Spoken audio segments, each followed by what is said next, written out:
ahora los principales resultados obtenidos en este piloto que se ha llevado a cabo principalmente en nuestra planta de demostración. Hacemos en Perseo, para los que no nos conozcan. Perseo Bioetanol es una pyme valenciana y, como decía, las actividades de Perseo principalmente es el transformar los residuos orgánicos y celulósicos, residuos urbanos, agroindustriales, en combustibles avanzados, concreto en bioetanol, en bioproductos y bioenergía, para darle un valor a esos bioresiduos. La forma en la que trabajamos es, pues, primero optimizamos el proceso en laboratorio. Vemos si ese proceso con los resultados pues tiene una viabilidad económica a nivel industrial. En caso de que sí, pues ya se pasa a la fase de demostración del proceso en nuestra planta piloto y ya sería dar el salto al diseño y el escalado industrial. Bueno, ya dentro del piloto, aquí un poco la tabla resumen las principales características del mismo.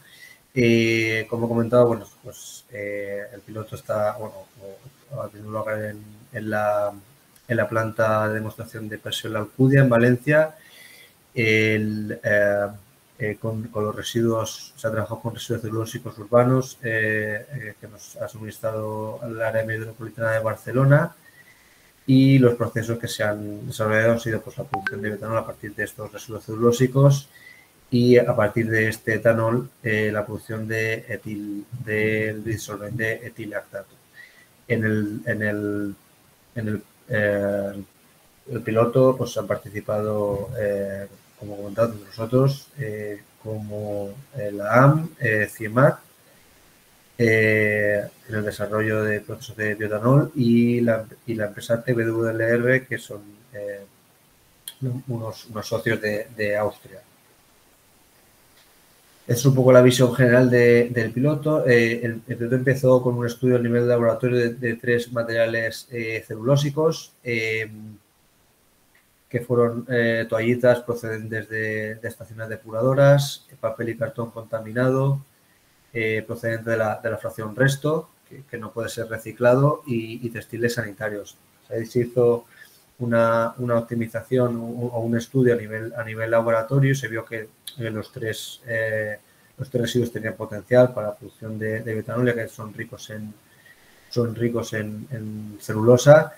Pero finalmente, para el escalado, en el proyecto, pues, estaba contemplado seleccionar uno de ellos, y seleccionó el papel y cartón, principalmente porque es el residuo que más se genera, se genera en mayores cantidades, y también, pues, tiene un mayor contenido en carbohidratos en base seca.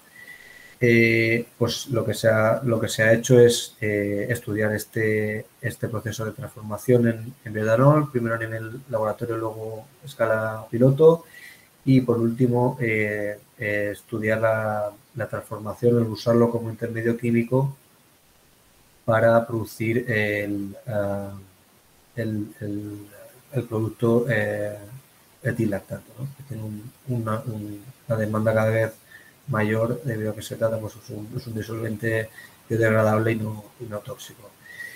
El proceso empieza con la recogida, un poco la separación y la recogida de los rechazos de papel y cartón por la AM. Esto lo ha realizado en una de sus plantas de tratamiento, concretamente en el EcoPar 4, y estos se separan mediante métodos ópticos, que son capaces de detectar el papel y cartón y separarlo del resto de corriente, ¿no? En total se han enviado 8 lotes de 4 o 5 toneladas a las instalaciones de Perseo, ¿no?, para realizar el proceso. El proceso comienza con la recepción del material en balas. Nosotros lo trituramos, lo homogeneizamos y se envía a los laboratorios de CIEMAT, donde se lleva a cabo la caracterización química. Aquí se puede ver un poco el resumen de la caracterización de los distintos lotes. Como se puede ver, pues es un material que está relativamente homogéneo dentro de un pequeño rango. El contenido en glucano es alrededor del 50%, silano del 7-8% y la humedad es alrededor del 30%. También se analizaron los lotes y se vio que contenían pues, entre un 15 y 20% de materiales plásticos y textiles provenientes de esa separación esa separación de la corriente resto que bueno que lógicamente no es perfecta. Siempre algunos otros materiales pues se van a la corriente, pero bueno, prácticamente la separación es bastante buena. Entonces, en un primer momento se hizo una optimización a escala laboratorio por parte de CIEMAT, donde se estudiaron pues, los pretratamientos tanto termoquímicos como físico-mecánicos de los 3 tipos de residuos celulósicos. Y luego, cuando se seleccionó el papel y cartón contaminado para su escalado, pues ya se ha hecho un estudio más profundo de optimización de hidrólisis enzimática y del proceso de fermentación alcohólica. Al final, un poco este es el esquema resumen de la producción de etanol.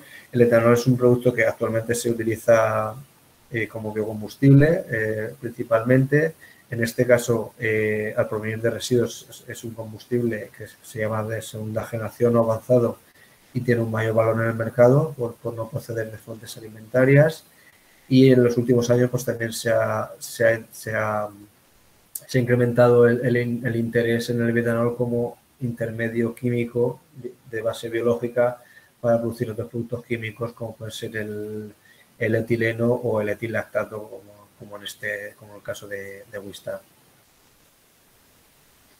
Tras el estudio de laboratorio, pues se llevó a cabo la optimización en nuestra planta piloto de aquí de la Alcudia. Se instaló un reactor de pretratamiento de 10 metros cúbicos que fue diseñado para trabajar con papel y cartón, con unos agitación y un triturado especial. Y bueno, como claves un poco de este proceso de escalado, comentar que es importante realizar un buen pulpeado para romper todas las fibras de celulosa, el desarrollo de un cóctel enzimático hecho a medida para este sustrato que mejora la relojía y disminuye la viscosidad del medio, y llevar un estricto control de pH y temperatura en este medio que es altamente viscoso, ¿no? Esta pulpa es viscosa y pues ha sido un desafío también el llevar ese control de las condiciones de hidrólisis y fermentación.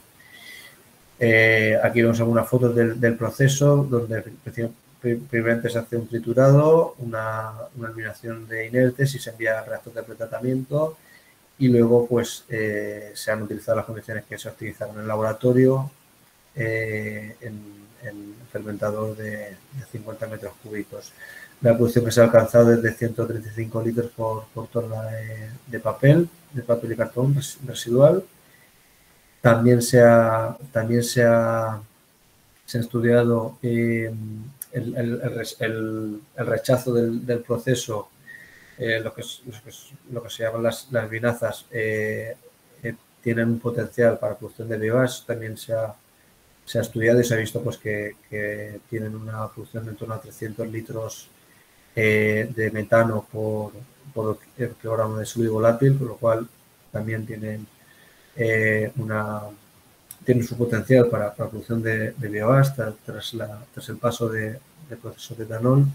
Y también se se analizó el etanol y se vio que era apto para usar como intermedio en la producción de etilactato. Y finalmente comentar en la última parte del proceso en la que el bioetanol ha sido evaluado como precursor químico para este disolvente que como comentaba, pues tiene cada vez más demanda porque no es tóxico y biodegradable comparado con disolventes tradicionales usados en la industria. Se ha obtenido una pureza similar al producto comercial, con una capacidad de 5 litros hora de producción y una elevada eficiencia energética. Y bueno, esto es un poco todo el resumen del piloto, que como hemos visto, pues veníamos de unos residuos que ahora mismo no tienen valor en el mercado, lo hemos convertido en bioetanol, que ya de por sí tiene su valor, y para añadir un valor añadido lo hemos transformado en un disolvente de alta demanda en la industria. Y bueno, esto es un poco el resumen del piloto llevado a cabo aquí en Perseo y bueno, pues muchas gracias por vuestra atención. Aquí tenéis pues, datos de contacto y para cualquier pregunta pues estamos a vuestra disposición. Gracias por vuestra atención. Muchas gracias, Marcos, por tu presentación. Bueno, lo dicho, si alguien tiene alguna pregunta, que la apunte o la ponga por el chat y bueno, luego al final las responderemos todas. Damos paso a Santos de la Universidad de Alicante. Vale, perfecto. Cuando quieras. Muy bien, bueno, muchas gracias en esta ajetreada exposición. Pero bueno, vamos a presentar ahora los resultados y las lecciones que hemos aprendido en relación a otra planta piloto. En el proyecto se llama la planta piloto 3, que es una planta piloto que se encarga de o trata de ver la posible utilización de subproductos de tipo orgánico, previamente procesados, como lo vamos a ver ahora. En esta planta piloto, como digo, el objetivo fundamental es el resultado final, quiero decir, los productos que se van a obtener van a ser harinas proteicas hechas con biomasa de insecto, en concreto de larvas de mosca soldado negro, que luego presentaré, y también un fertilizante, que son realmente los restos que quedan del medio que la larva no ha podido incorporar a su biomasa, pero que también están procesados por las larvas. En realidad, como podéis ver en esta planta piloto, aunque la planta tiene estos objetivos, en realidad, si nos ponemos estrictos, está formado por muchas pequeñas plantas que son cada una de las larvas que actúan con este proceso de biotransformación. Esto se hace, como digo, desde la Universidad de Alicante y en colaboración también con la empresa Bioflytek, que nos ayuda en el escalado industrial. Esta planta piloto, como digo, está en Alicante, la Universidad de Alicante. Bueno, esto es un poco repaso de lo que hemos presentado hasta ahora, pero es necesario para esta presentación. En esta presentación estamos hablando de las 3 plantas piloto españolas, que las tenéis ahí en el mapa de la derecha. Y la planta piloto de la Universidad de Alicante, la que funciona produciendo biomasa de insectos, está conectada con la planta piloto de SAP, que es la planta piloto 1, que va a exponer posteriormente Amadeo. Y realmente en las 2 plantas piloto el material de origen, en principio, es el mismo, que son residuos urbanos de pescado, carne y café. Pero en este caso hemos querido dar una vuelta más al proceso y entonces los subproductos derivados de la transformación de estos residuos en la planta piloto 1, muchos de los subproductos que ellos no pueden utilizar, pues los utilizamos en la planta piloto que voy a presentar ahora.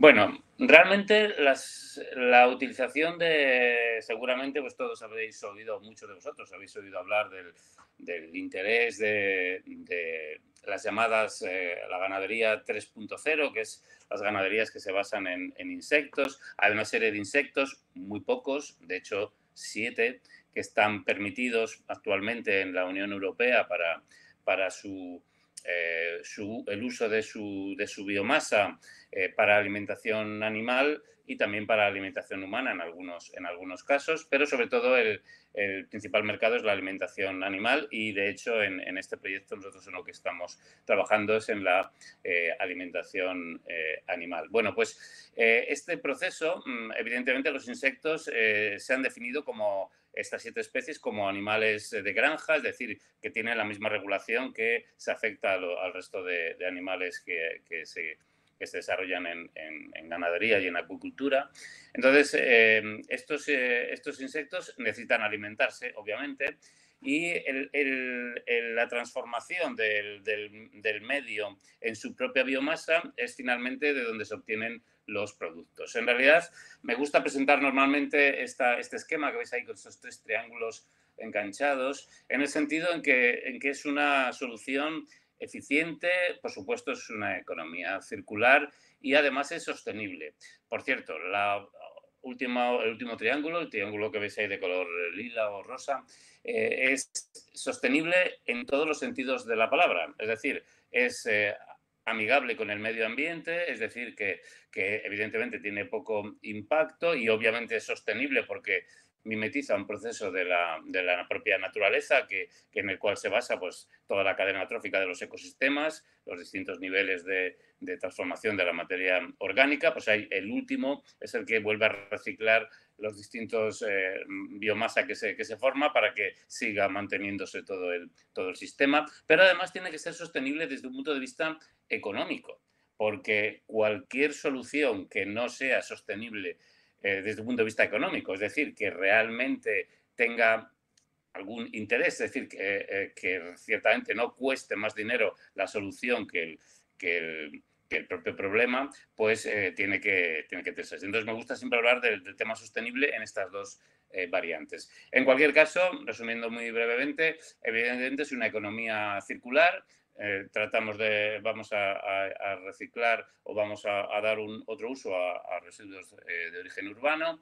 Es eficiente, ciertamente los insectos son mucho más eficientes que por supuesto, que cualquier otro vertebrado que se desarrolla en ganadería, pero es que realmente son comparables casi en algunos grados a la microbiota o a algunas reacciones bioquímicas. Sus ciclos son muy cortos, duran días o semanas como mucho y ciertamente pues tienen toda una batería de enzimas, etcétera, para funcionar. Y por supuesto es una sostenible y ambientalmente amigable. La planta piloto 3, aquí tenéis los datos fundamentales. Hemos desarrollado la tecnología en la Universidad de Alicante, donde hay una planta piloto prototipo y luego en colaboración con la empresa BioFlight, pues la parte del engorde industrial y la producción de productos se ha desarrollado en las instalaciones de esta empresa, en concreto las que tienen en Murcia. La materia prima original son restos de café, subproductos de pescado, subproductos de carne, pero previamente procesados en la planta piloto 1, que es la planta de SAP que van a exponer a continuación. El proveedor de la materia, evidentemente, es la planta piloto 1 y se basa, como digo, en la bioconversión de estos residuos en biomasa larvaria, que luego es procesada para transformarse en harina de insecto y en fertilizante. Los 3 tipos este es el objetivo fundamental, los 3 tipos de subproductos originales, bueno, pues aquí los tenéis representados de esa manera, aunque recordar que en la planta piloto vamos a actuar con ellos una vez procesados en la planta piloto 1. Los productos, os recuerdo que son la biomasa deshidratada de la larva, ya es un producto que se llama a veces harina full fat, es decir, que es la larva tal cual, simplemente deshidratada con toda su grasa. La harina proteica desengrasada tiene más interés, no es que se le quite totalmente la grasa, pero se deja a un nivel pues, cercano a un 8% o así, que es generalmente la grasa que tienen las harinas que se utilizan para la alimentación animal. Todo este proceso en realidad tiene que ver con algo que realmente surgió a finales de los 80, en concreto en el 89, en un artículo que se publicó en Scientific American. Ahora nos suena todo muy, muy obvio, pero no ha sido tan obvio todavía. En ese artículo del 89, le tenéis ahí en la versión en inglés o en castellano, se presentaba por primera vez la posibilidad de utilizar los subproductos, los desperdicios, como productos para darles un uso, ¿no? Esto es lo que luego se ha venido a llamar ecología industrial, que hay muchas revisiones actuales que podéis ver. Ahí os he dejado un artículo si alguno tiene interés para ver. Históricamente, ciertamente, la ecología industrial, como veis ahí lo que está indicado, parece algo así como eso, como la guerra pacifista o el hielo helado, el hielo ardiendo o cosas así, porque parece que es incompatible la industria con la ecología, pero ciertamente no lo es. ¿Y cómo podemos aplicarlo esto en nuestra planta? Pues utilizando además un insecto que generalmente suele ser un problema suele ser un problema relacionado con la gestión de la materia orgánica, las moscas. Pero en realidad, cuando hablamos de moscas, en la planta piloto no se producen moscas adultas, lo que se producen son biomasa de larvas. Paramos el ciclo en ese momento y con la biomasa es donde encontramos el eslabón perdido que conecta, digamos, la producción industrial y los residuos de la sociedad con este reciclaje, con esta economía circular. Bueno, los procesos muy rápidamente, básicamente, sobre todo se basan en la mosca soldado negra, Hermetia lucens, que la veis aquí, es una mosca que a primera vista, como veis, no parece una mosca, claramente, parece una especie de abeja bastante grande, pero de nuevo recordad que los adultos no nos sirven para nada, sino lo que nos sirven son las larvas, que las tenéis en grande. En esta mosca son bastante grandes, pueden llegar a medir más de 1,5 centímetros o más a veces.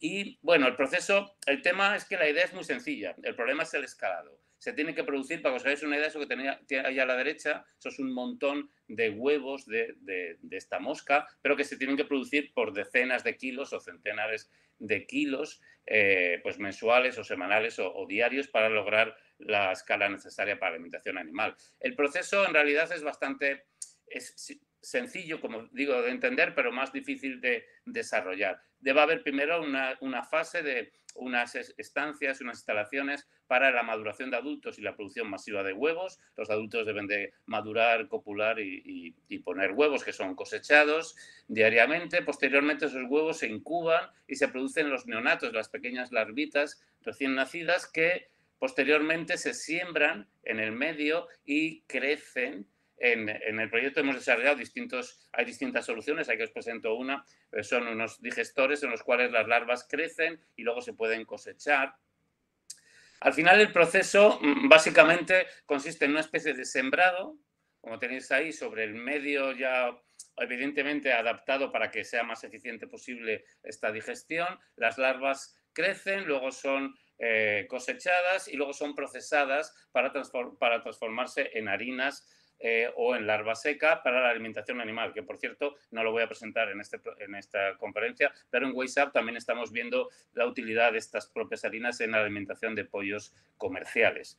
Y el fertilizante, por otro lado, con lo que queda. Entre las lecciones aprendidas, muy rápidamente, hemos visto que el 100%, o sea, utilizar estos medios al 100% de su composición, es decir, directamente el medio con el subproducto que nos enviaban derivado del café o del pescado o de la carne, no es posible, no puede ser procesado directamente por las larvas. Realmente lo que ocurre es que se desarrollan muy lentamente y con muy poca proporción. Por eso descubrimos, que es una de las principales lecciones aprendidas, que, sin embargo, si lo mezclábamos con subproductos de origen vegetal, los subproductos agroalimentarios de origen vegetal, la cosa ya cambiaba. En el caso del café, ciertamente un 25% de café, como ves aquí en la gráfica, mezclado con un 75% de subproductos vegetales, conseguimos un cosechado de larvas superior al un control que está basado exclusivamente en subproductos de origen vegetal. Es decir, que es incluso más eficiente, un poco más eficiente. Con pescado ocurría lo mismo. En este caso, incluso se podía utilizar un 50% o un 25% y y el impacto era todavía superior al que se obtenía con el café. Con la carne, en este caso, bueno, el pescado, por cierto, aunque luego hablará Amadeo más de ello, el pescado eran pieles de pescado y la carne también. Bueno, había distintos tipos de pescado. La carne básicamente era piel de conejo y como podéis ver aquí, pues en este caso incluso las mezclas los resultados son muy superiores al control. Aquí en negro al 50%, pero mucho mejor al 25% todavía. Incluso mezclando carne y pescado también se obtenían resultados superiores. Al final, aquí la planta tiene una producción teórica de puede procesar 250 kilos semanales, pero los resultados de la producción de los productos es muy variable dependiendo su origen. Por ejemplo, si es café, pues solo se obtiene de 100 kilos de producto original por 16 kilos de larva, si es pescado unos 33 y si son productos de origen vegetal de manera estricta, 30 kilos de larva y 36 de fertilizante. Como conclusiones, la mezcla de subproductos vegetales mejora y permite, de hecho, la producción de biomasa larvaria a una gran eficiencia, con lo cual hay que mezclarlo. Este tipo de productos para su digestión óptima debe ser mezclada y eficiente. Se demuestra que la utilización de los subproductos derivados de la planta piloto 1 favorece la economía circular y es totalmente sostenible y es factible de realizar a escala comercial. La biomasa larvaria se transforma en dos tipos de productos, la harina proteica full fat, que son las larvas deshidratadas, y la harina desengrasada, que tienen unas capacidades para su utilidad en el engorde de pollos comerciales muy similar o incluso superior a veces a otras fuentes de proteínas normalmente utilizada, como por ejemplo la harina de soja. El fertilizante derivado de la acción larvaria también tiene un gran interés agronómico y se demuestra también que la biodegradación de subproductos urbanos puede ser realizada a escala industrial utilizando este tipo de tecnología. Y bueno, agradecer vuestra atención y luego si queréis tenemos cualquier pregunta o cualquier contacto posterior, pues vía SAP o directamente nos podéis escribir y podemos hablar sobre este tema. Muchas gracias. Perfecto, pues muchísimas gracias, Santos.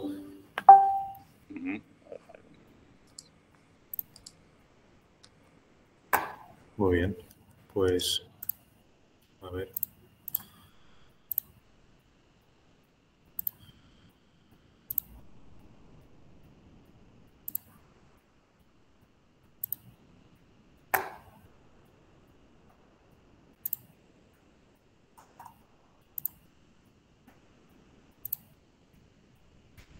¿Se ve bien? Sí, José. ¿Se me oye bien? Perfecto. Muy bien, pues ahora vamos a ir con la parte de SAP que voy a exponer. Y bueno, ¿qué es lo que ha hecho SAP para aportar estas soluciones, ¿no? Previamente mencionadas al inicio del taller, del workshop? Bueno, en primer lugar, de manera superficial, como se puede ver en la tabla, el piloto 1 del proyecto WasteUp ha sido desarrollado en Valencia.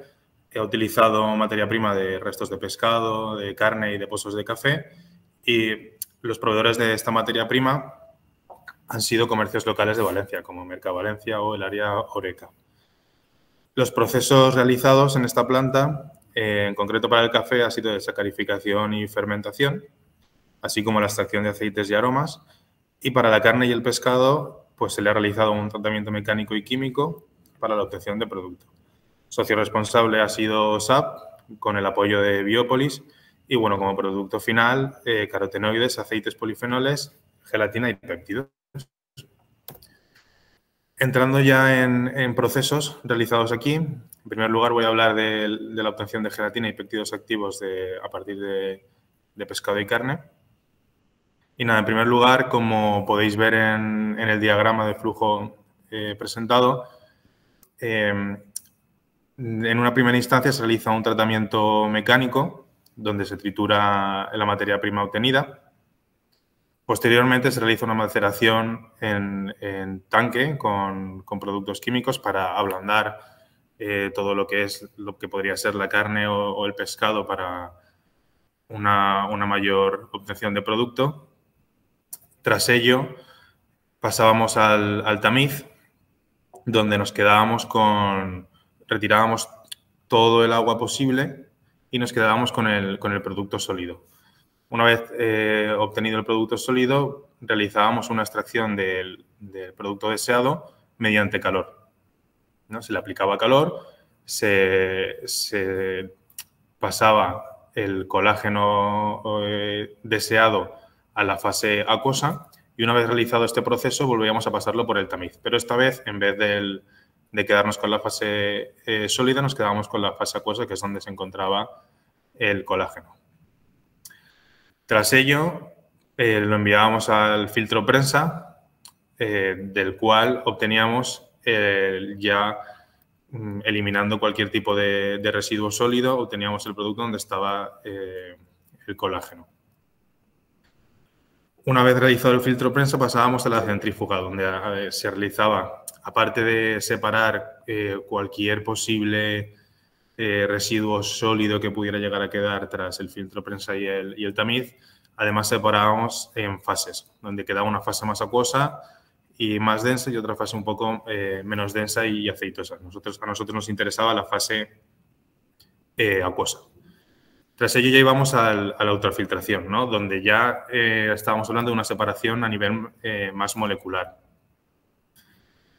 Llegados a este punto, podíamos seguir dos pasos, o sea, dos pasos diferentes, ¿no? Dependiendo del producto que queríamos conseguir al final. Si lo que queríamos conseguir era hidrolizado de colágeno, muy bien, pues de la ultrafiltración realizábamos un tratamiento biológico al extraído mediante enzimas que hidrolizaban este producto. Tras ello, íbamos directamente a otra ultrafiltración para acabar de separar, acabar de romper realmente este producto, ¿no? Ya a nivel peptídico, ¿no? Para obtener un producto de entre unas 15 cadenas de aminoácidos. Y ya para finalizar, la evaporación flash, ¿no? Para quitar ya todo el agua o un residuo líquido que pudiese quedar. Una vez realizada la evaporación flash, pasábamos al secador de tambor, donde ya obteníamos el producto que queríamos, ¿no? El hidrolizado de colágeno.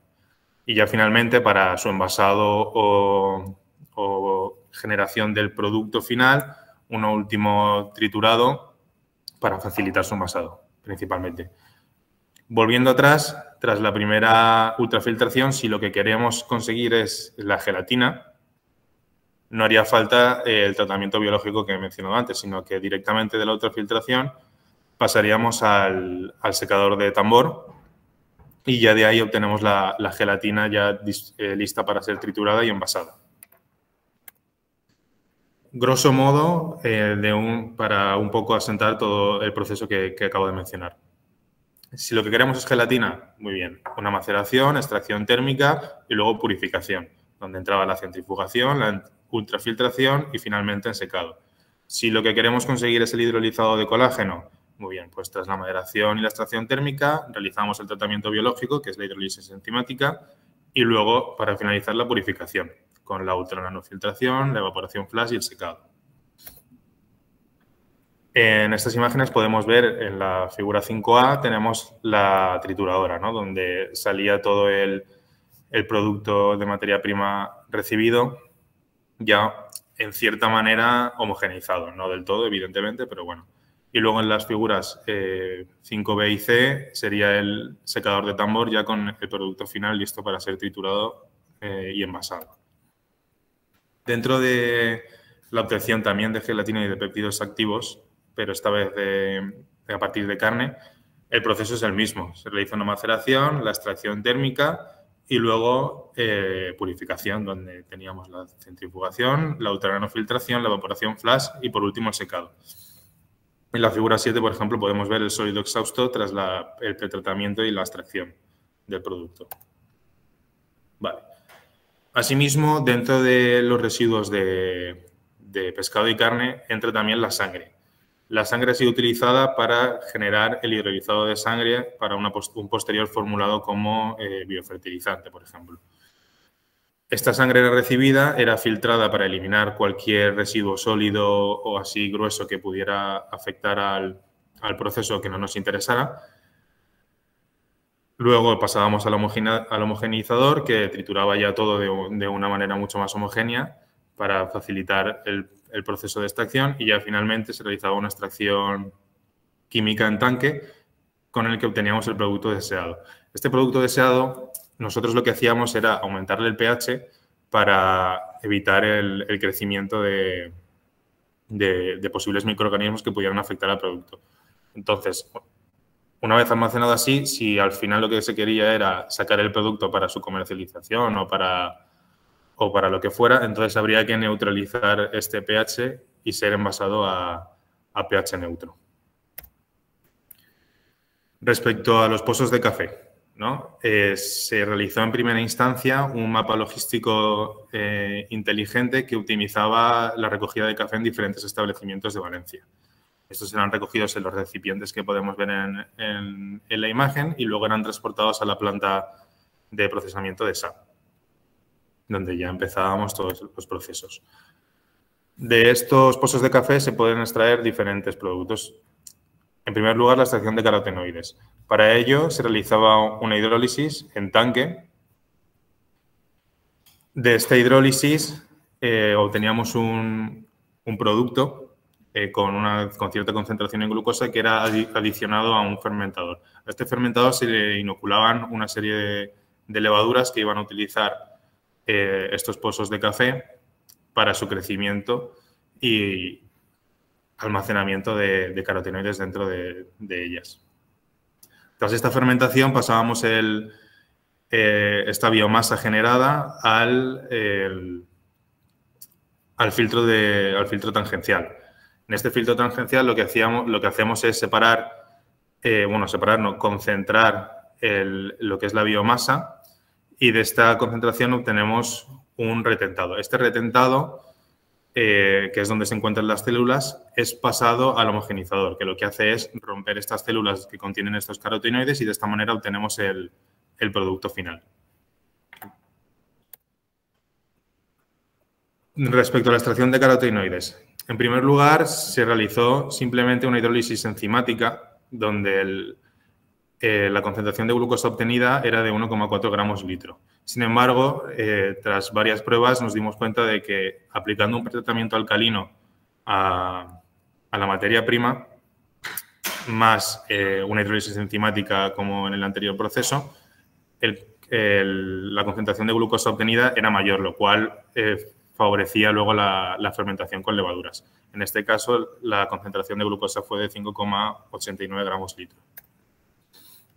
Tras varias pruebas conseguimos optimizar la extracción de carotenoides, ¿no? Empezamos en 204 miligramos kilogramo de carotenoides obtenidos, y finalmente el máximo rendimiento obtenido, variando pues parámetros como puede ser el tiempo, la temperatura u optimizando la levadura, obtuvimos una concentración de 501,75 miligramos kilogramo de carotenoides.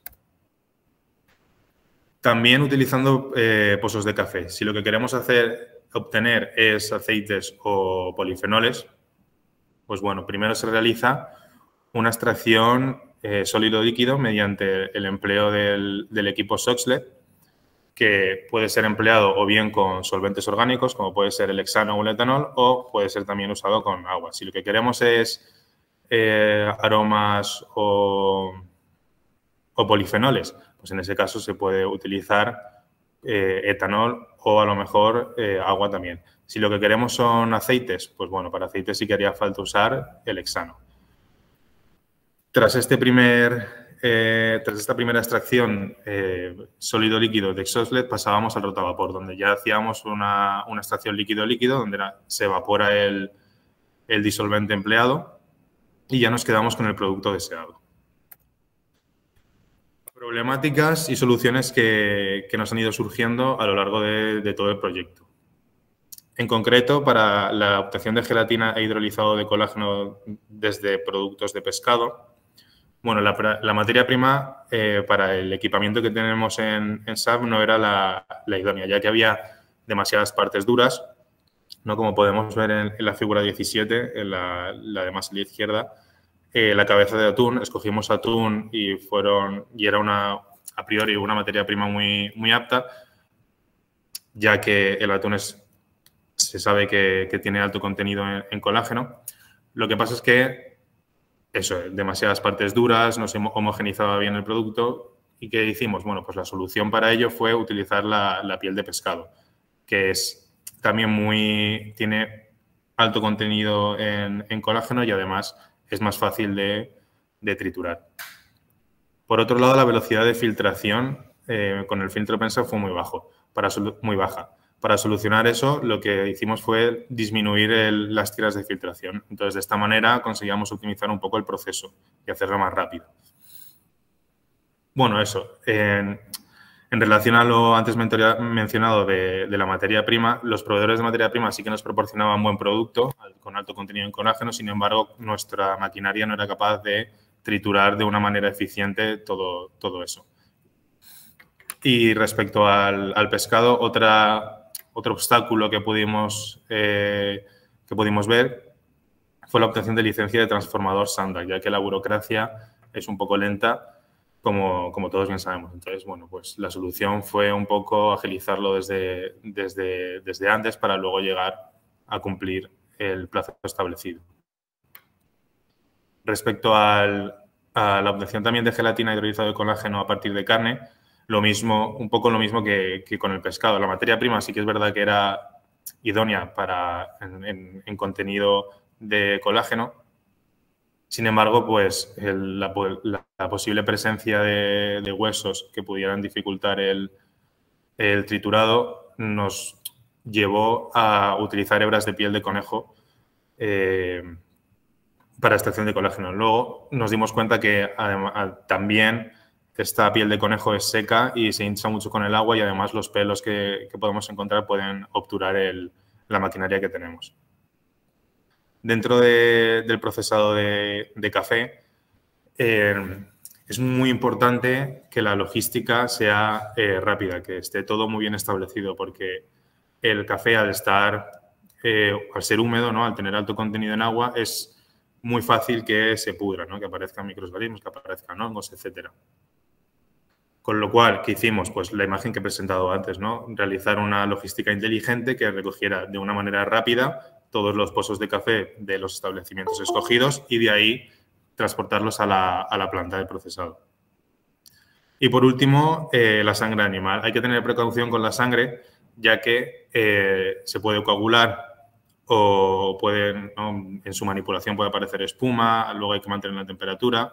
Pues bueno, lo que hicimos fue, igual que con el café, establecer una logística inteligente que recogiera rápido esta materia prima para evitar su putrefacción y luego además se le adicionó anticoagulante y antiespumante. Una recomendación para si alguien en un futuro puede usar la sangre obtenida en mataderos pequeños que no tienen a lo mejor la capacidad de mantenerlo en frío, de añadirles anticoagulantes o antiespumantes, es que esta recogida sea lo más rápido posible. Y bueno, para finalizar, los productos obtenidos, ¿no? En la figura 18 tenemos el hidrolizado de sangre. En la figura 19 el de colágeno, ¿no? En los cuadritos que veis con cada color está el rendimiento obtenido tras la obtención de este producto. En la figura 20 tenemos la gelatina, en la 21 los carotenoides obtenidos y en la figura 22, como hemos visto antes de la presentación, el producto sólido de la carne. ¿Cómo asentamos todo esto, ¿no? Todos los productos obtenidos. Bueno, pues todas las muestras obtenidas tras el proceso fueron enviadas a analizar. De la gelatina de pescado, así como del concepto a base de sangre, obtuvimos que son ricos en proteínas, lo que puede significar una sustitución de la soja que es menos sostenible. Además, el residuo de gelatina es alto en proteínas y grasas, lo que supone la capacidad de producir un suplemento energético y proteico. Luego, dentro ya de polifenoles y carotenoides, los resultados obtenidos mostraban que tienen un alto potencial antioxidante. Esta capacidad antioxidante puede ser utilizada para adición de piensos, de productos alimenticios, para aumentar la estabilidad de estos. Y además puede ser usada como ingrediente funcional, lo cual mejora la salud animal y además reduce la dependencia de antibióticos, lo que sería una solución para todo el problema de resistencias a antibióticos que tenemos hoy en día. Y bueno, muchas gracias por escuchar. Muchas gracias a todos. Y bueno, si queréis, pasamos a la parte de preguntas. No sé si alguien tiene alguna pregunta.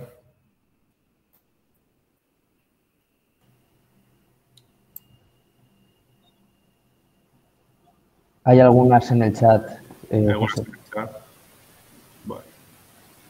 Vale, sobre el piloto, creo que esto es para Perseo, para Marcos. Sobre el piloto de producción de bioetanol, considerando el bioetanol como combustible, ¿habéis calculado la energía necesaria para el proceso y comparado con la energía de combustión del bioetanol? ¿El balance de energía es positivo? ¿Y cuál es vuestra visión para el futuro del bioetanol como combustible? Sí, o sea, hemos hecho ese ejercicio, ya que bueno, estamos en el proyecto también estamos realizando un análisis de ciclo de vida y se ha hecho el ejercicio de evaluar la energía que necesitas para obtenerlo y la que obtendría, ¿no? Y sí que no sale positivo. Y en cuanto a la visión del bioetanol, a ver, bueno, como sabemos, el bioetanol es un biocombustible que es principalmente consumido en Estados Unidos y Brasil, en Europa también, con una menor proporción. También depende un poco de las políticas de cada país. Ahora está creciendo mucho, por ejemplo, en Francia y en Francia, en Inglaterra y Alemania, ¿vale? Que lo incorporan a la gasolina, lo incorporan mezclado a la gasolina como E10, o sea, 10% de etanol en la gasolina, o E85 incluso en Francia. Entonces, depende un poco también de cada país. Está claro que en el tema del como biocarburante, para disminuir las emisiones de gases de efecto invernadero va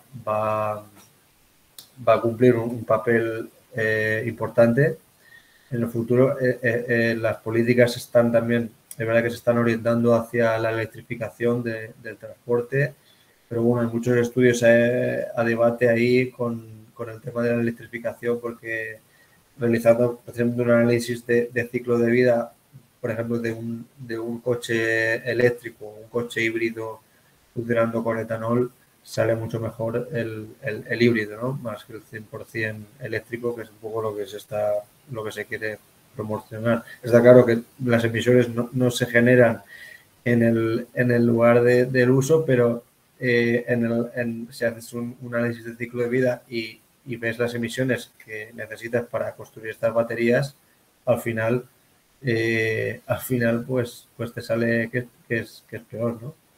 De todas formas, eso en cuanto al transporte menos pesado, pero en cuanto al transporte pesado, como aviación o barcos, ahí la electrificación sí que todavía no va a poder, o sea, va a tener que jugar un papel importante los biocombustibles, ¿no? Todavía no se plantea una electrificación, ¿no?, en estos sectores, con lo cual el futuro todavía yo creo que es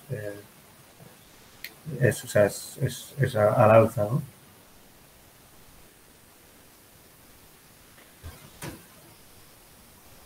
En relación también a lo que has dicho, preguntan si a ver. Vale, si se puede realizar combinado de material celulósico más fracción orgánica de residuos municipales dentro del proceso de bioetanol. Sí, o sea, en el proceso se puede hacer una mezcla de varias materias primas. Al final ahí se realiza una mezcla todo y lo que se aprovechan son los carbohidratos de todo. O sea que sí, se puede mezclar con fosfo y con otros materiales. No hay ningún problema. Cuanto más ricos, mejor. O sea que pues, se pueden hacer dietas adaptadas para cada donde esté, digamos, el origen de las distintas materias primas, pues se pueden utilizar distintas, no tiene que ser una entrada fija. Yo tenía una pregunta para Santos también a continuación, y es, Santos, en la producción de insectos, el tema de los priones, ¿se vigila mucho o funciona distinto a cuando se formulan piensos para ganado? ¿O hay alguna diferencia? A ver, no es exactamente, o sea, las medidas evidentemente de calidad y de control que tiene la biomasa del insecto es idéntica al resto de componentes, como no puede ser de otra manera.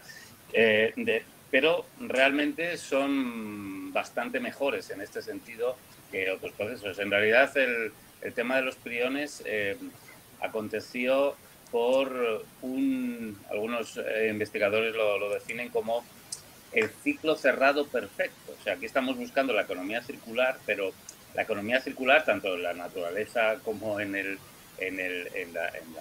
sistema industrial, no puede ser perfecto. ¿Qué me refiero con ser perfecto? Pues en el caso de las vacas locas, lo que ocurrió no fue, contrariamente a lo que suele pensar la mayor parte de la sociedad, que lo de alimentar a las vacas, que son animales herbívoros con harinas cárnicas, eso es un pecado capital. En realidad eso no tiene ningún sentido. Se pueden alimentar, de hecho se alimentan todos, nos alimentamos de proteínas, si se las das pues crecen más rápido, etcétera, y de manera natural también las comen. El problema no estaba ahí, el problema estaba en la economía circular perfecta. Todas las vacas que enfermaban eran durante años, lo cual es asombroso, posteriormente transformadas en alimento para las propias vacas. De hecho, las granjas de vacas no tenían residuos, ninguno.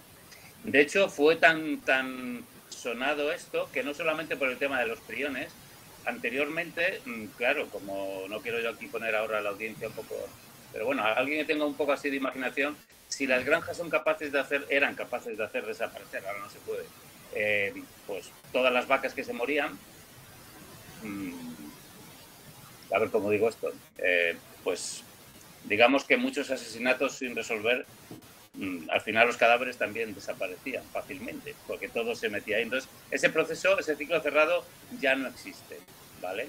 Entonces, incluso en el caso de cuando existía, cuando se alimentaba con harinas cárnicas, con priones a otros animales que no fueran vacas, tampoco enfermaban. Los pollos no enfermaban, los cerdos no enfermaban. Lo que pasa es que evidentemente se cortó todo. Entonces, con los insectos, ¿qué pasa? Los insectos están muy alejados de los vertebrados. Los insectos no pueden, que se sepa actualmente, no tienen priones de manera natural, ellos no tienen. Ciertamente podría ocurrir que estuvieran en el medio que se alimentan, pero los medios que tienen priones están totalmente no accesibles, se tienen que eliminar de otra manera. Con lo cual las recomendaciones, por supuesto se está estudiando esto y todo lo demás, pero actualmente son de todos los subproductos de todos los componentes de la alimentación animal y humana que existen, posiblemente los insectos sean los menos accesibles a los priones. Pero además lo que se recomienda es evitar los errores del pasado, es decir,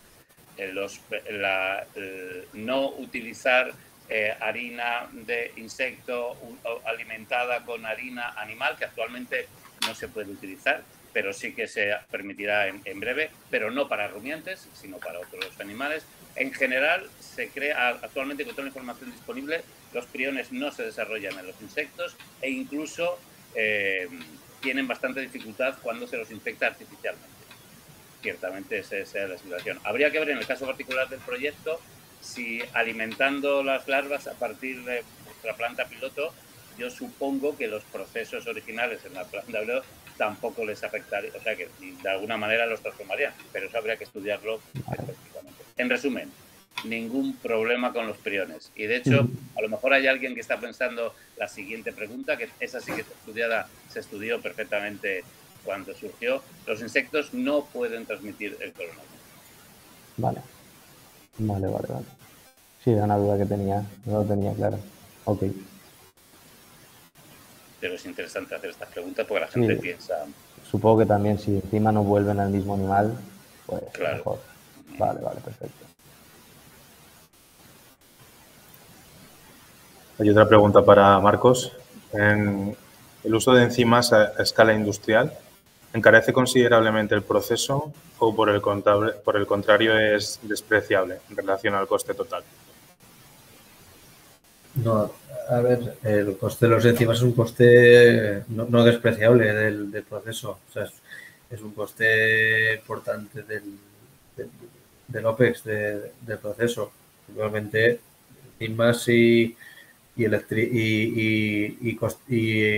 gasto energético son los dos principales costes del OPEX. Pero sí es verdad que en los últimos años el coste de los enzimas pues, se ha reducido considerablemente y se han desarrollado nuevos cócteles, nuevos enzimas que pues, disminuyen mucho la dosis que necesitas añadir y hacen que los procesos sean más viables. Pero no, o sea, no despreciable no es un coste a tener en cuenta, sí. Gracias. Y luego, bueno, hay otra pregunta para mí o si Amadeo quiere intervenir también. Sí, claro. Preguntan si en cuanto a los bioproductos obtenidos, ¿no? De gelatina, polifenoles, carotenoides, etcétera, la extracción y purificación es muy costosa. Es decir, si es una parte significativa del proceso completo. Vale. Es una buena pregunta porque depende un poco del producto que se obtiene en el proceso, requiere de algunas purificaciones posteriores o no. Por ejemplo, el caso más claro es el del carotenoide. Nosotros cuando terminamos el proceso del carotenoide en la planta, sí que es verdad que necesita una purificación externa porque lo que tienes en verdad es un crudo de medio de cultivo enriquecido en carotenoide. Eso, por ejemplo, sí que necesitaría otra fase posterior que encarecería el proceso. Por otro lado, por ejemplo, los polifenoles o por ejemplo, los aceites que se extraen del café, esos, por ejemplo, ya no necesitarían purificaciones. Si los has extraído con agua, además tienes el aliciente de que si te queda algunas ppm de agua, no es perjudicial, igual baja un poco la calidad, pero no es perjudicial para los polifenoles, mientras que si tienes ppm con disolventes orgánicos tipo etanol, que también se pueden extraer polifenoles con etanol, o aceites con hexano, tienes que ir con mucho cuidado con la legislación del mercado, a ver si los ppm cumplen, etcétera, etcétera. Eso es un poco más engorroso. En relación, por ejemplo, a la gelatina, lo que vas a mirar un poco, esto en los procesos a escala industrial y nosotros como demostradores a semi-industrial es muy importante y es la calidad de la materia prima. Si la materia prima que te viene es buena y tiene un porcentaje en colágeno de origen muy alto, probablemente vas a tener que eliminar menos impurezas que si fuera una materia prima un poco más heterogénea, ¿no? Que te vengan, por ejemplo, con mucho cartílago, con mucho hueso, con mucho vísceras, etcétera.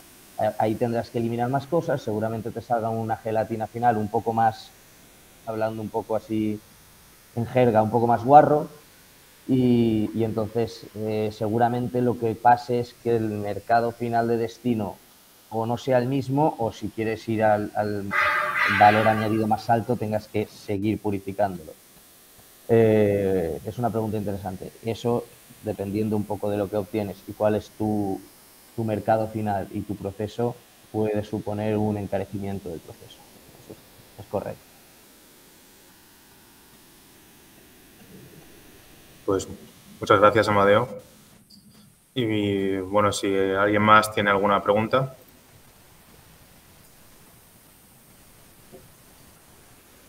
Bueno, pues entonces damos por finalizado el workshop. Muchas gracias a todos los que habéis asistido. Muchas gracias a Santos y a Marcos por vuestras presentaciones. Y bueno, perdón a todos por el inconveniente del principio. Esperemos que no se repita más. Vale, gracias. Muchas gracias. Hasta luego. Gracias a todos. Muchas gracias. Hasta luego. Gracias. Hasta luego.